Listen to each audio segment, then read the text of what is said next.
राधानगरीत शिक्षण विभागाची समन्वय आढावा बैठक संपन्न.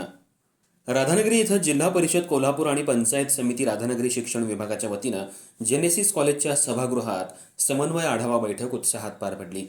या बैठकीला राधानगरी परिसरातील 7 केंद्रातील तब्बल 72 शाळांचा सहभाग होता. जिल्हा परिषद सदस्य अभिजित तायशेटे यांनी मार्गदर्शन करताना शाळांच्या भौतिक सुविधा पूर्ण करणं ही लोकप्रतिनिधींची सामूहिक जबाबदारी असल्याचं सांगितलं.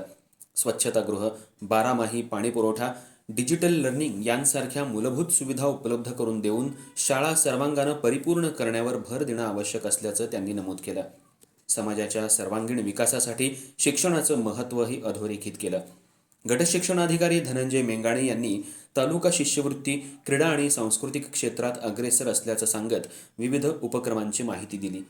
बैठकीत विविध शाळांच्या समस्या मांडण्यात आल्या. तळगाव शाळेचे मुख्याध्यापक दिलीप पाटील यांनी इमारतींची दुरुस्ती, आरसीसी बांधकाम आणि मैदानाच्या समस्यांकडे लक्ष वेधलं.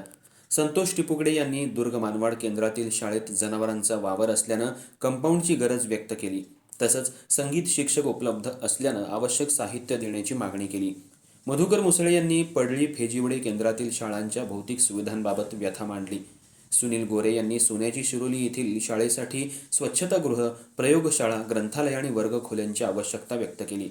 या बैठकीला उपसभापती अश्विनी चौगुले, पंचायत समिती सदस्य मोहन पाटील, चंद्रकांत चौगुले, विस्तार अधिकारी प्रकाश काळे आदी मान्यवर उपस्थित होते.